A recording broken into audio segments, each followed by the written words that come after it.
want to start this hour by taking you back in time across the past 115 years. On March the 25th, 1911, 146 garment workers, 123 of them were women and girls, most of the girls were teenagers, nearly all of them recent immigrants, died in the Triangle Shirtwaist Factory here in Lower Manhattan, in Manhattan. The doors to the factory had been locked from the outside, but the owners had not let these girls out. The fire escapes collapsed. Some of the girls burned, some jumped. 11 days later, on April the 5th, at least 80,000 people marched in a procession through New York in the rain.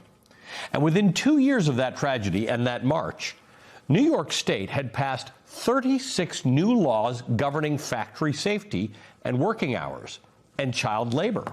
It was the birth of the modern American regulatory state, not because politicians decided to act, but because 80,000 people walked through the rain and the country could not look away. I've been thinking a lot about that lately. There's a pattern in American history that's easy to miss when you're living inside a moment like we are, but impossible to miss when you look back at it. And the pattern is this: the country does not move until its people move first.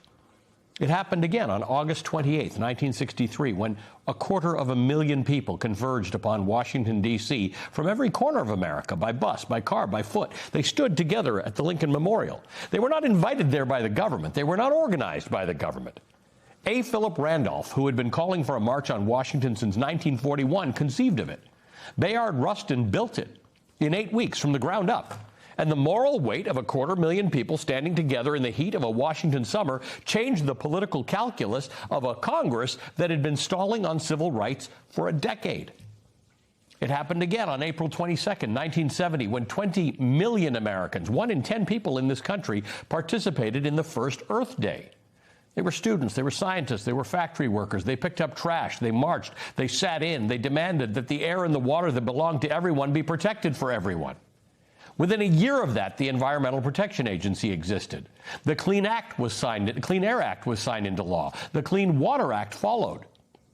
20 million people in one day.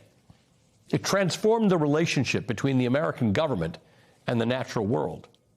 It happened again on March 12, 1990, when disability rights activists, many of them wheelchair users, abandoned their chairs at the base of the United States Capitol and crawled on their hands and knees up all 104 marble steps to the top.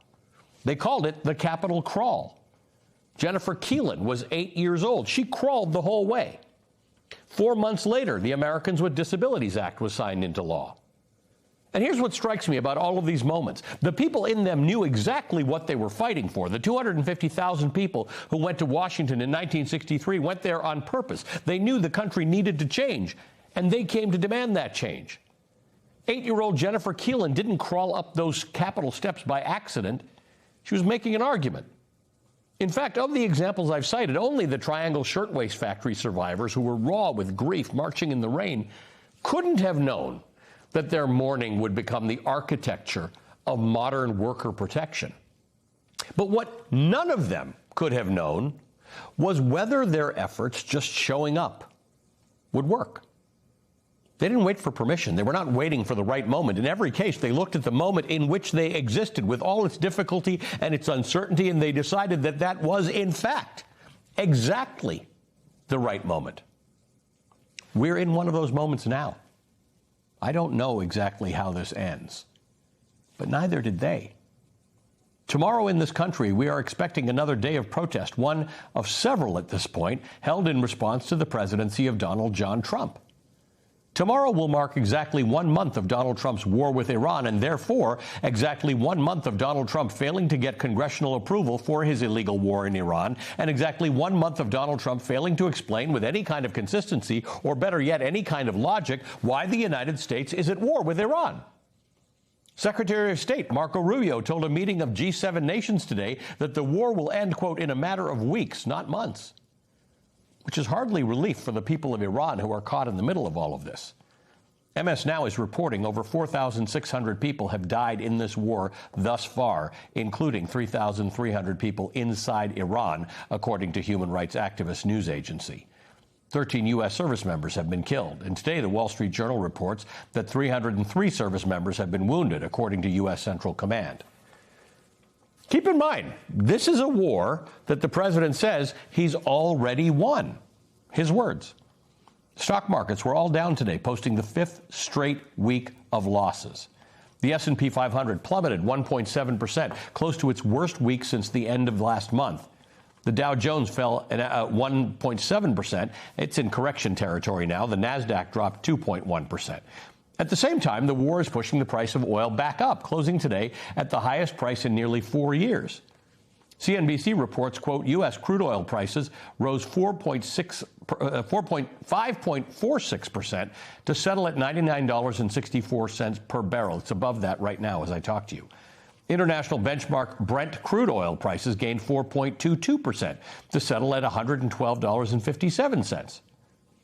These are the highest levels oil has settled at since July of 2022, when Russia's invasion of Ukraine shook energy markets around the world. And today, finally succumbing to the immense pressure of the record-breaking long lines at airports across the country, Donald Trump signed an executive order to begin paying TSA agents.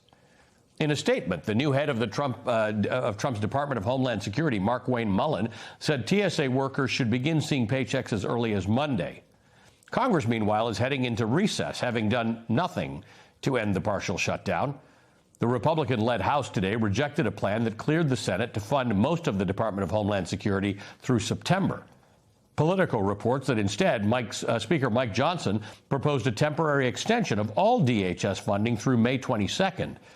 The House plan for a 60-day stopgap won a cold reception in the Senate, with even Republicans warning that it'll only prolong the partial government shutdown. The plan is instead fueling frustration among both Republicans and Democrats. 3 people granted anonymity to speak candidly.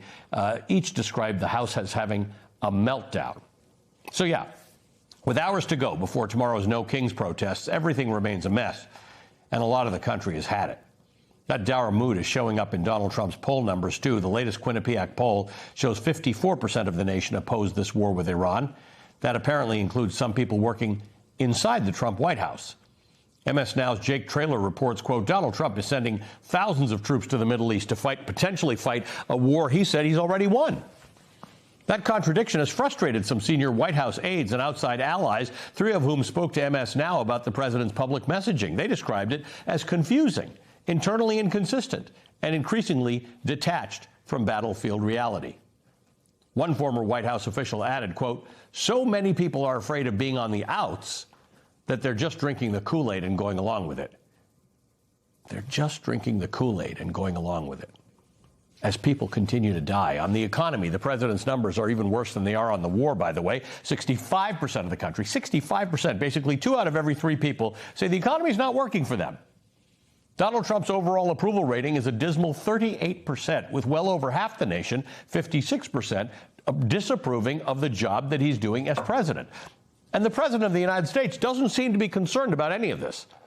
Today, with the nation 1 month into the still yet to be explained war against Iran, today, just hours before millions of Americans will take to the streets in what could be the largest day of protest that this nation has ever seen, today, after Donald Trump trailed off while giving a speech about the state of America's farmers to admire a tractor that was wrapped in gold sitting on the White House lawn for some reason, our wartime president took the time to dance to YMCA while standing on the Truman balcony.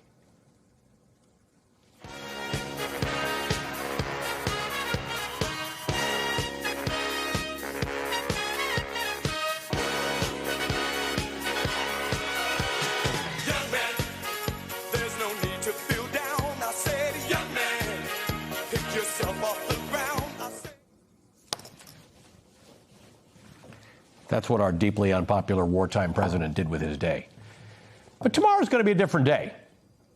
Tomorrow, Americans are showing up to protest, to make their voices heard. They are showing up, as so many Americans before them did, to say this is our democracy and our leaders answer to the people. And history has shown us what can happen when people show up.